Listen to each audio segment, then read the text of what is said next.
Hello and welcome to the very first episode of The Creative Woman Within. I'm Tracy Jones and I'm an artist from Lincolnshire in the UK. So I've wanted to start this podcast for quite some time and it's never sort of felt the right moment, but now it does. I've been through quite a journey over the last few years, and you go through life, and I'm sure I'm not the only one that thinks this. We go through life thinking we're the only one that goes through struggles, that's going through anything particular at that time, because everybody else seems to be just sailing along quite happily. But it's only when you actually stop and you start having those conversations with people and people open up, you realize we're all on the same journey. And over the last 7 years, I've come to meet so many amazing women who have incredible stories. And what I've realised is that all of them have, in some way or other, stories that are linked to how creativity has really helped to open up their lives, give them a new purpose, enhance their lives. So many different stories and so many different reasons why the creative process is just so vitally important. And it's something I know firsthand. In 2017, I was working as a primary school teacher, and I had been for 10 years prior to that. I'd also been a single mum to my two children, and I had 4 part-time jobs. I was doing my degree to become a teacher, and all through those years, I was surviving on very little sleep, rushing from one thing to the next, actually wearing my busyness as a badge of honor. You know, it was like, oh, look how many hours I've worked this week. Look how much I've done this week. And I kept going, and I qualified as a teacher. And then those of you that have worked in education or know anybody that does work in education will know the commitment and the hours that are spent, not just with the teaching, but with the planning, with the marking, doing displays in school, so many other facets to it other than just the teaching. And I found I was working 60, 70 plus hours every week. So I was working evenings, weekends, holidays. And people look at teachers, don't they? And they think, oh, you know, it's an easy life. You get the holidays off, you finish at 3 o'clock, and that is far from the reality. And I did that for probably a good 10 years. And again, surviving on very little sleep, business as a badge of honor, because that's what we did. And eventually, my body decided to say no more. And very quickly, I found myself in a position where I had to go off sick. And that wasn't something that I did lightly. I'd never been somebody who took time off sick. So I knew that there was a real issue. I'd always managed to sort of keep going and thinking, no, I'll be fine, you know, push through it, it'll be fine, it'll go. And this time my body has said enough is enough. And I left work one day, had a complete meltdown, and I went straight to the doctors and I said, look, I've got this incredible pain all over my body. I couldn't even pinpoint where it was. It was just widespread right the way through my body. I wasn't sleeping. I was incredibly tired. It was like tiredness I'd never ever known before. You know, I'd be stood there and a wave would just come over and I could literally have slept standing up. But even when I did manage to sleep, I never woke up feeling refreshed. I was always still exhausted. And I had the most horrendous brain fog. So I just couldn't think straight. So things I would normally do without thinking, I just couldn't even work out what they were or how to even tackle them. And it was scary because I had no idea what was going on. Um, So I went to the doctors and he just took one look and he said, I'm just going to sign you off. Just take this week off, see how you go. But he said, I'm also going to refer you to the rheumatologist because all my joints were so painful and I'd never experienced anything like this before. So anyway, I had the week off and I just wasn't getting any better. So the 1 week turned into 2 to 3 and it just carried on. So I had an appointment actually. This was in the March when I was initially went off sick, and my appointment for the rheumatologist came through in the May. So it was a long time in between. Um, and at the time, I was getting phone calls from work going, how are things going? Are you getting any better? Are you doing anything to? And it was like, I've got to wait for an appointment. I can't get in any quicker.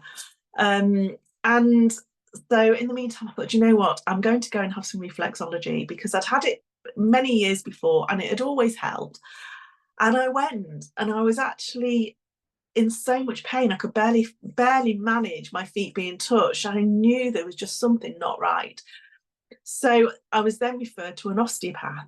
And he was fantastic. At the time, I couldn't walk 150 yards. I was in so much pain. I was literally crawling up the hands and knees on the stairs on my hands and knees.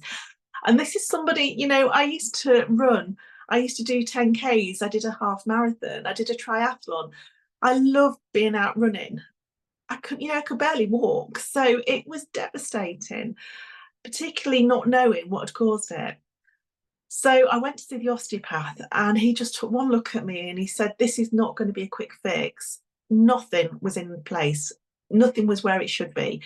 So he literally set to and started clicking me back together again. And he actually asked me if I'd been in a car accident, which I had been 10 years previously, and I'd had physio for that.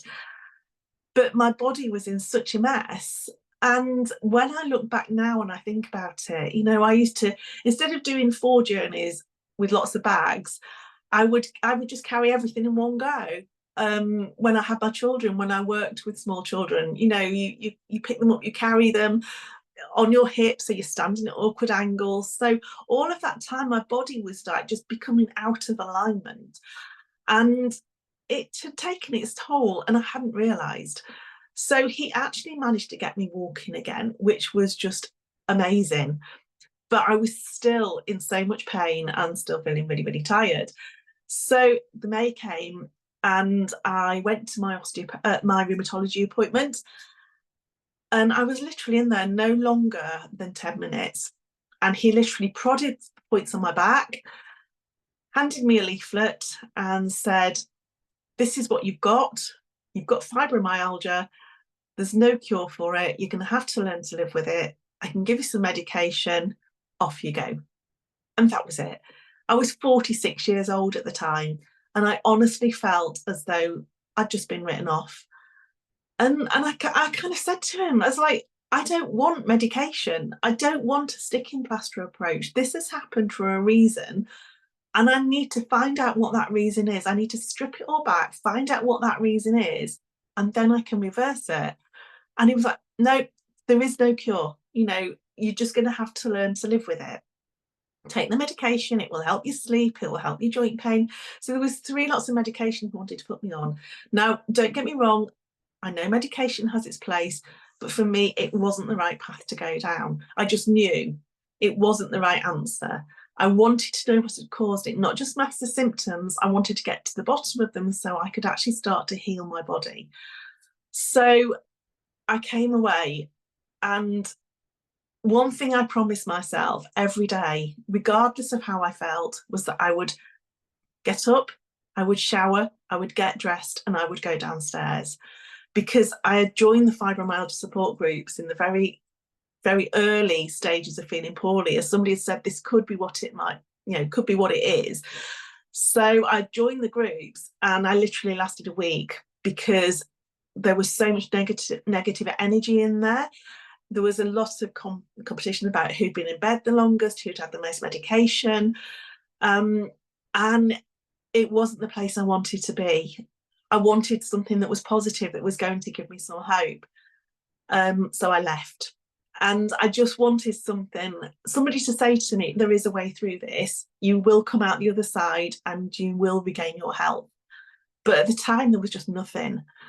So I kind of had to set to about doing it all myself, and really digging deep and trying to find an answer and find a reason as to why it has happened, and then start looking into ways that I could improve my health and well-being. So I discovered from a friend who'd previously been diagnosed that gluten was a big trigger. So I decided to cut gluten out, which helped massively. And also, I found that stress was one of the big triggers as well. Now, that was a tricky one because obviously I'd gone from a full-time job, full-time wage, to absolutely nothing overnight. My wage had stopped, and my husband's self-employed, so we were relying on his wage, and there was times when his work was quiet, and the stress that caused him and me, and then the guilt I felt because obviously I couldn't work because I was in so much pain, and the more I was getting stressed about it, the worse the pain got. So it became like a vicious cycle. So I found I was spending my day sitting looking through the job adverts thinking, what can I do, actually making myself worse. And I didn't really have anything to take my mind off things. And it was only when my mother-in-law said to me one day, I've got this big blank canvas. Would you like it? And then perhaps do some painting or something. And it would just take your mind off things, and give you something to do. So I thought, okay, why not? So I bought myself a really cheap set of paints and acrylics. And I brought the canvas home. And it was it was amazing. I had 4 hours one afternoon. I set up in my kitchen, got my paints out, and I'd taken a photograph the year before in 2016 of Lindisfarne Castle at sunrise. We'd got up very early. We were staying on the island. It's our happy place. So I'd got up really early, and we'd gone and stood and watched the sunrise behind the castle and taken photos of the sunrise, and it was just stunning. So I thought, that is the painting I need to paint, because that is something that really gave me peace. It really lit me up and brought back beautiful memories. So I spent 4 hours that afternoon with my paints, and I created the painting. And I put pictures online on a group that I joined, and the feedback I got just absolutely blew me away. Now, I've always loved art. When I was younger, I had the most amazing art teacher called Mr. Greenwood. He was just wonderful. And he would put massive sheets of paper down on the floor in the hall and at school, and he would say to us, just explore colour, just go for it. Just explore colour, shape, mix the colours, experiment and see what comes, and be free with it. And I loved that. I loved the freedom of it. And we painted some fantastic paintings that I remember now being put up on the school wall. We did some seals on some rocks in an old toy shop at Christmas, and I'd only be about 8 or 9 years old, but those memories have stayed with me. His infectious love of art really inspired me. So that was where my love of art came from. But I'd never really done anything for myself. I'd used it in school with the children, and I used to love teaching the children different techniques for painting and drawing, and just seeing their faces light up and just seeing them lose themselves in being creative. That was with the younger children. One thing I noticed when I was working with the 10, 11-year-olds, something happened in those middle years, and the confidence just plummeted. The meltdowns we used to have over a piece of paper and a pencil because it's gone wrong, it's not right, I can't do it. And that used to break my heart, because it was like, there's no right or wrong. It can't go wrong because there is no right or wrong. But the confidence had just gone. Whereas the younger children, there were no inhibitions. There was no self-talk saying you're doing it wrong or you can't do it this way. They would just immerse themselves in it and enjoy the process, embrace the process, and trust the process, no matter what the outcome. And that was the beautiful part about it. So that's something that has stayed with me. So for me to actually then sit and do this painting, for me, for the first time do something for me was huge. But it got me thinking, over the years, particularly the last 10, 15 years running up to my diagnosis, when was the last time I've done anything for myself? Even actually, probably a good 15 years before that. You know, we grow up, we become an adult, then all of a sudden we find that we're doing all the adult things. You know, we've got the job, we've got the mortgage, we've got the family, we've got the housework, we've got the cleaning. And actually, when do we take time out for ourselves to do the things that light us up and just give us that chance to recharge our batteries and relax without any feelings of guilt attached? And we don't, because there's always that little voice in our head going, you should be doing this, you should be doing that, not sitting drawing a picture and painting. There's a pile of ironing there needs doing. And I'm going to let you into a secret. Since my diagnosis, I have not ironed for 7 years, and I've got no intention of ever starting again. Because if it's a choice between using my time and my energy between a pile of ironing and a painting, the painting is going to win every time. Because at the end of that hour, what is going to light me up more? The painting. So there's no choice. But the thing is, I realised that I hadn't made time for me. I was giving and giving and giving to everybody else in such a complete way. And the more I gave, the more people expected. And you become the one who's always reliable, dependable, the one that will always go that extra mile for somebody else, which is fine. But you find that your energy levels just start depleting. And then I sat back and I thought, there is no wonder that the fibromyalgia took over my body, because it was my body's way of saying to me, you have to stop. You have to stop and start looking after yourself. You have to stop and start doing something for you. Because I always think, if I was a car, I would have had warning lights flashing up on the dashboard for years before I got poorly. And when I look back, I could see the signs, but I didn't recognise them at the time. 2 or 3 years before my diagnosis, I'd gone for reflexology, and she picked up every time on my adrenals and my stomach. Well, the adrenals is the flight or fight, which is, you know, it was constant state of stress I was living in, and I had no idea. And that was 2, 3 years before the diagnosis. That shows how long my body was living in that state of stress without me actually realizing it, even though the signals were there. She also picked up on my stomach, which again goes back to the gluten and the leaky gut, which causes the joint inflammation. And all of a sudden, these little light bulbs kept coming on, making connections. And that's why this was happening. That's why this was happening. This is what my body was telling me then. And all of a sudden, I started joining up the dots, and it all began to make sense. But at the very core of it was stress. The very core of it was not making time for myself and doing the things that lit me up. And it was like, wow, why? Why have I never done that? Why have I always put everybody else first?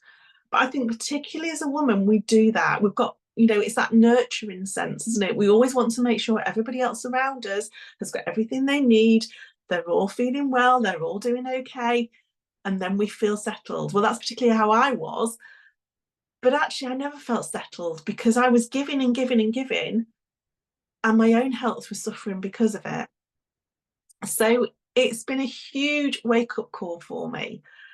And this is why I'm so passionate about sharing my story, because I'm speaking to so many people, and I have done over the last few years, who I recognise are either on the same trajectory as I was, who have gone further than I was and are really struggling with a fibro diagnosis, or who, you know, just are so busy in life, they're not taking time for themselves. So many people say to me, oh, I've got some paints, they're in the cupboard, I've not used them, I'll get them out when I retire.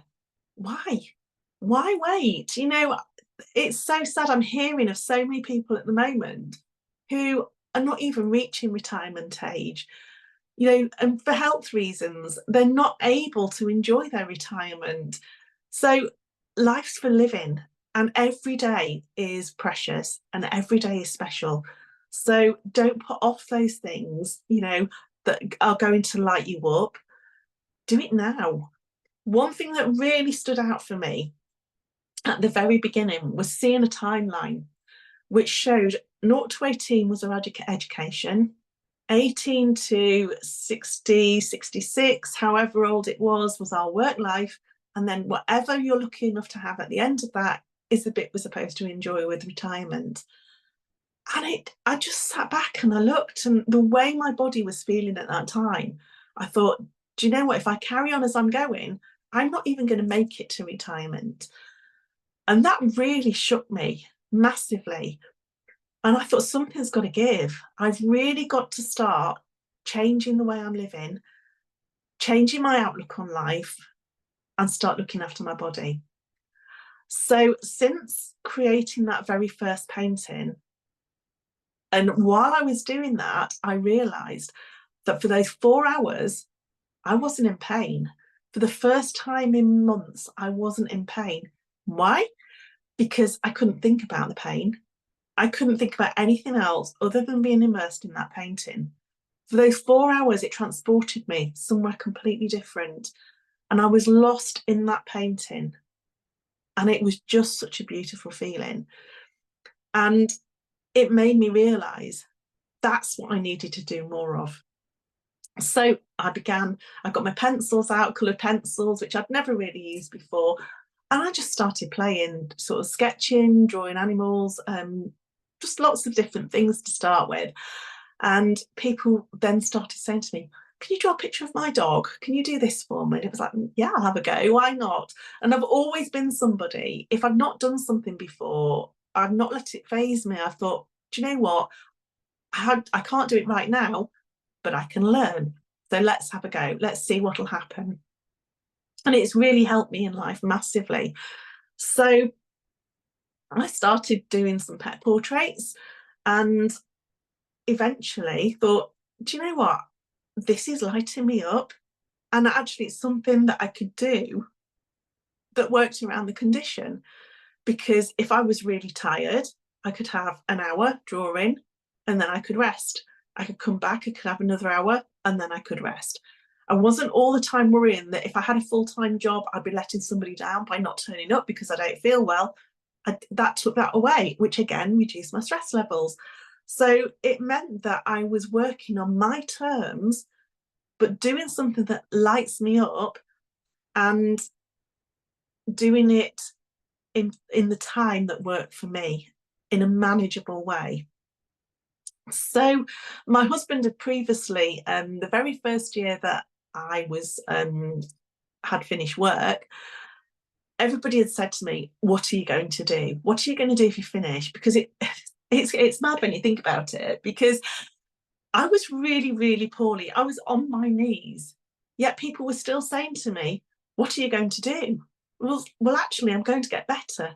That's what I'm going to do. But I felt like I couldn't say that. I felt like I had to say, I'm going to do this job, or I'm going to do this. And it was like, well, what can I do? And a few years previously, I'd actually done my Reiki 1 and 2. And I don't really know why I'd done them. It was something that interested me. And I love doing it. But I did them, the qualification for the level 1 and the level 2, but then never really did anything with it. And all of a sudden, I just thought, when people were asking me, I said, I'm going to do Reiki in the garden. That's what I'm going to do. I hadn't even got a shed. I've got nothing. I've got no building to do it in. But my husband has been absolutely amazing. He has been my absolute rock through all of this. And I said to him, look, you know, can you build me a log cabin in the garden? And then I can do something from home. So bless him, he did. With my dad and some friends, they built a log cabin for me in the garden. And for the first year, that's what I did. I did Reiki for people. And if you've never had Reiki, it's the most beautiful, beautiful healing method. It's not even a method. It's just, It's the most beautiful form of healing. And the gorgeous thing about it is that when you give Reiki, you receive Reiki as well. So I was, giving Reiki, which was making other people feel better, but in turn, it was really helping my health as well. Just really helping me to feel centered and balanced, which is really what my body was needing. So along with cutting the gluten out and the Reiki, that was helping me massively, and doing, starting to draw and paint, giving me that time out to really clear my head, to really think and just really lose myself in the drawing and painting. Again, that was helping my mental health absolutely 100%. Not only my mental health, also my physical health, because I was feeling so much calmer. The stress levels were reducing, which meant that the inflammation in my body was reducing and the pain levels had got less. So it was all tied together. And I think we forget that. I think, sometimes when you say about, taking time out to do some painting or some drawing, we don't relate it to the effect that it has on our physical health as well as our mental and emotional health. And it's so closely tied together. And I think that's a really important message to get out there.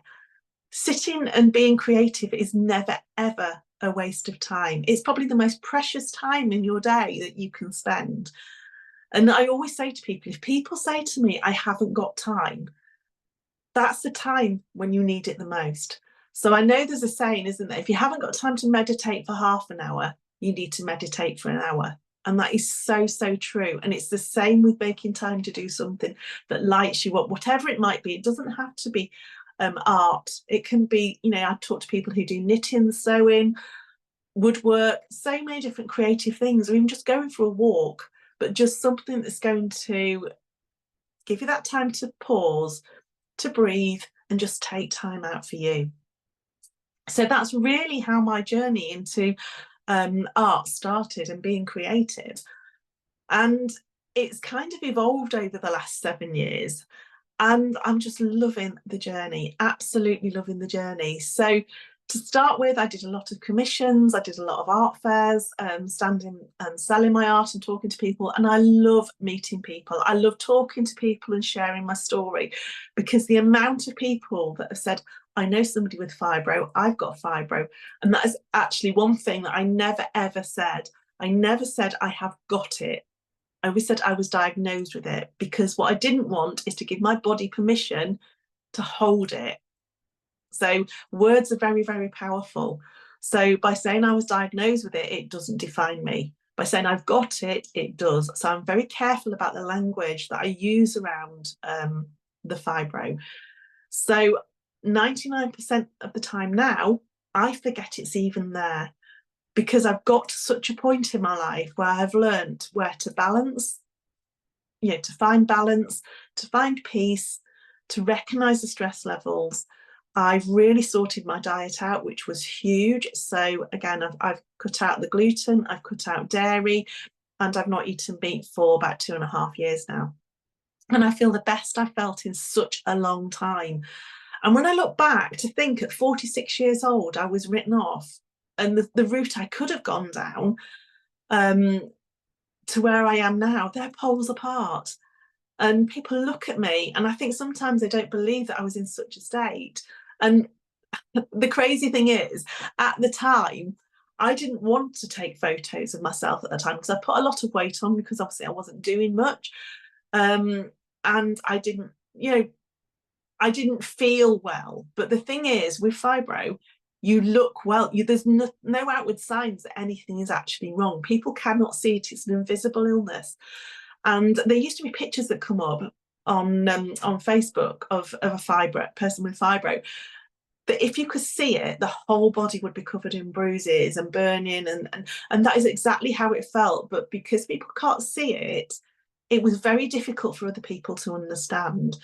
Unless you've actually lived with the condition, it's very, very difficult for people to comprehend just how severe the pain is and the effect it has on your body. So now I'm at that point where I've come out of the other side, and I've got no intention of ever going back to that point, because I've learned so much along the way. But that's one of the reasons I wanted to start this podcast. I've not learnt all those lessons to just put them behind me and move on. I've learnt them for a reason. And that reason is so I can give other people hope, and I can share my experiences, share the things that have worked for me, and to really help people realize that our bodies are so powerful, our minds are so powerful. And, when we really tap into listening to our bodies and working with them, we can actually heal. It's not impossible. And I'm living proof of that. So there's so much we can do, and it's not a quick fix. And this is the thing: people often want just a quick fix. Pop a pill or do this and you're better. It's not like that. It's a whole change of life. It's a change of perspective, and it's a massive learning journey, an inward learning journey, and being completely honest with ourselves. I've had to do a lot of soul searching and really dig deep, and really face some truths about myself that I was like, was I really doing that? Was I really thinking that? Was I really eating all that?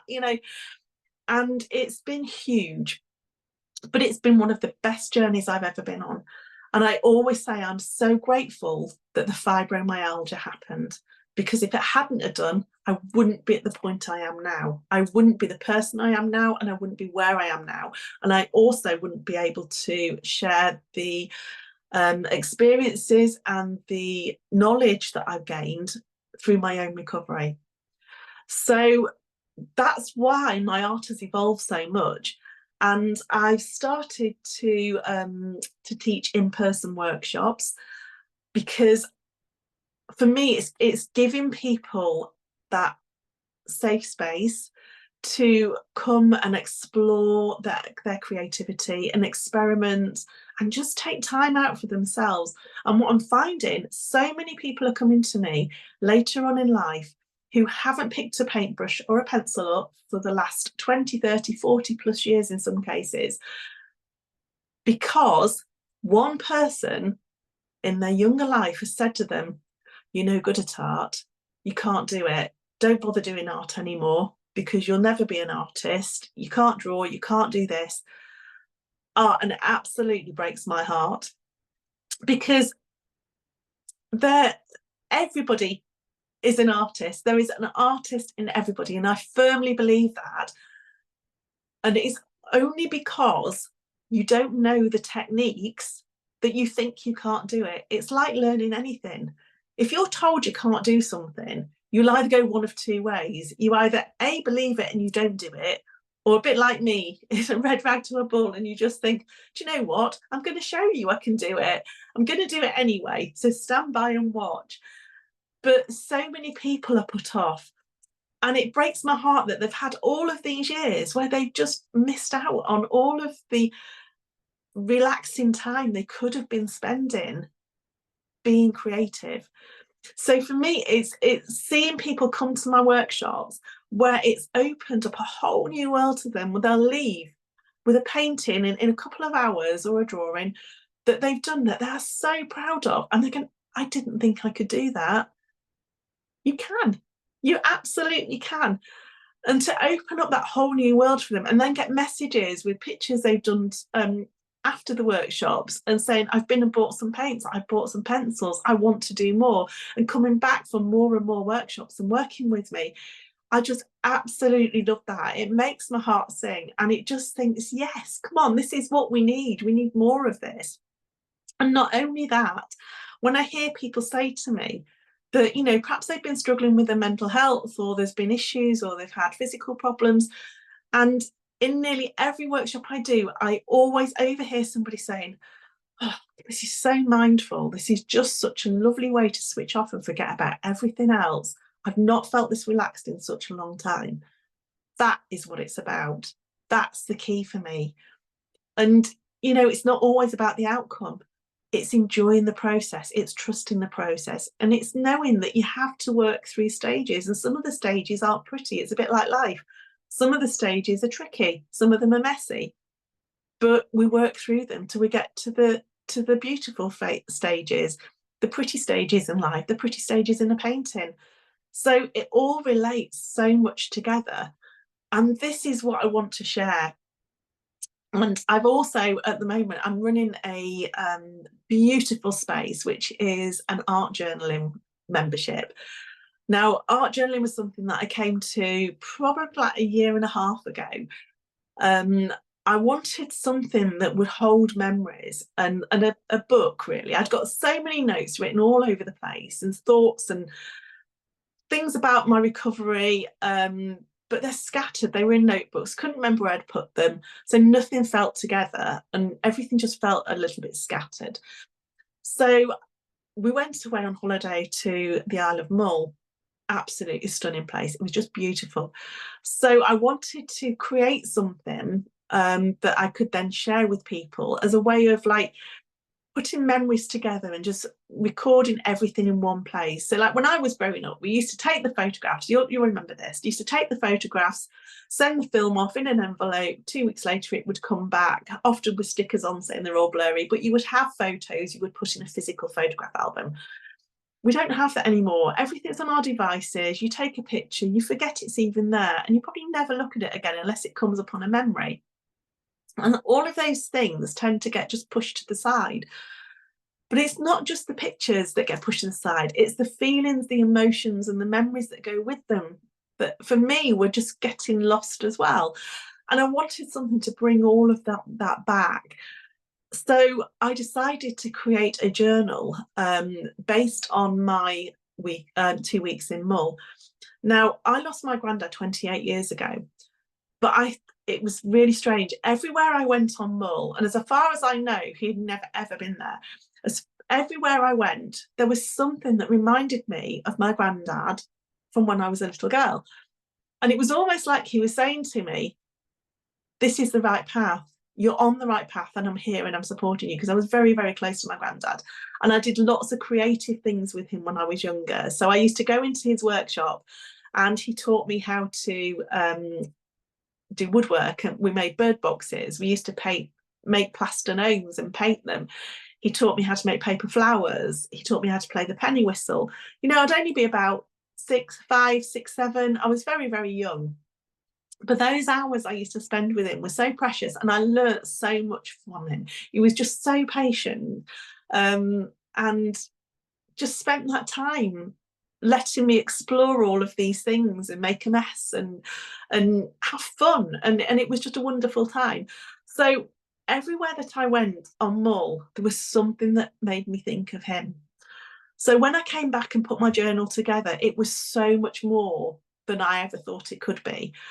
And the feelings and the emotions that are connected with each page that I created in there are on such a deep level because of that connection that I had with my granddad while I was there. And every time I look at the pages now, it brings all those feelings back. But when you bring those feelings back, it raises your vibration. It puts you in a completely different vibration. So I'm very much into working with universal energy, and we all vibrate on different levels. So when I was first poorly, I realised now my vibration was very, very low. It was one of sickness. It was one of self-pity in some ways, like why me to start with. And it wasn't great, and I wasn't getting better. But then as I started to go through my journey of recovery, and I changed my outlook from why me to think, okay, what can I learn from this? What is it trying to teach me? Then gradually my vibration was rising and I started to get better. So those feelings of feeling really relaxed while I was in Mull, sitting by a lock painting, or just standing watching the water. We were watching for sea otters to come up, and we saw seals. You know, we went out on a boat trip. We saw puffins. We were in a meter of puffin burrows, just watching them, taking photos that I could then come back and draw. So not only did I create the journals from them, but I also was able to use my photos as reference for my own drawings, for workshops. And the feelings that I had sitting there experiencing those beautiful things all come back into my artwork, which again, it kind of puts a different energy into your art. And it increases my vibration and gives me a different energy as well. And it's just like you just, I don't know, it just gives you that lift. And everybody says to me when I talk about my art and I talk about my journaling, talk about my passions, my eyes sparkle. And it's because I feel so passionately about it, because I'm so energetically connected to it. Not, it's been such an integral part of my recovery. And I think that's why it's not seen as a separate entity. So, I do a painting, I feel better. It's so much more than that. It's so much deeper than that. And this is what I'm so passionate about sharing. So I am, over the next few months and over the next few years, hopefully, I am going to be interviewing and talking to some incredible women who also have amazing stories to share about their own lives, and things that have led them to their own creative journeys and the impact it's had on their lives. Because whether it's to do it professionally, or as a hobby, or just something they dabble in, or something that's sort of come up in their life at the right time and then they've moved on, but it's still something that they kind of go back to occasionally. No matter how it shows up in their life, creativity has such an important part to play in all of our lives. And my mission, after everything I've been through, is just to get that out there, to get as many people as possible involved in being creative and understanding the benefits of it. It's fantastic for reducing anxiety and stress levels. I can't reiterate that enough. Just to take the time out.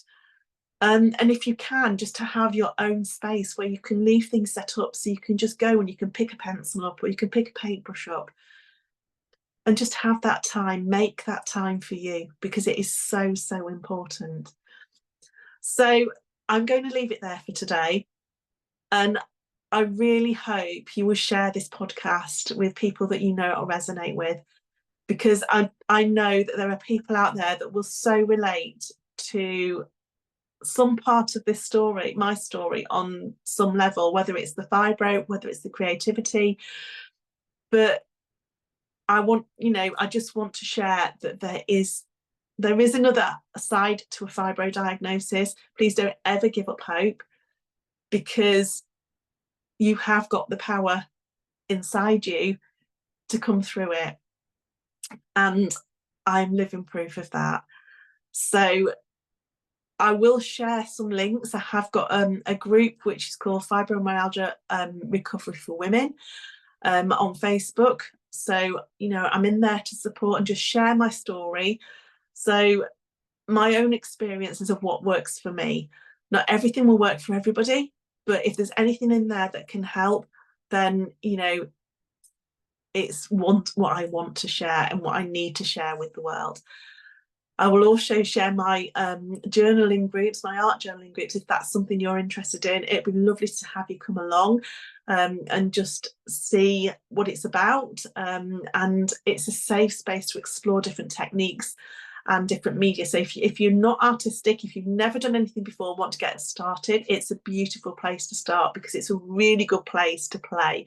And when you play, that's when the magic happens. When we allow ourselves that time and that space and that childhood view, that childhood point of view, to just go in and look at it as, time to have fun, be creative, be messy. Just because we're adults, it doesn't mean we shouldn't have that in our lives. We absolutely should. And we need it, so it's so necessary. So I'll put the links below as well. So take a look, and I look forward to seeing you on the next podcast very, very soon. Lots of love for now.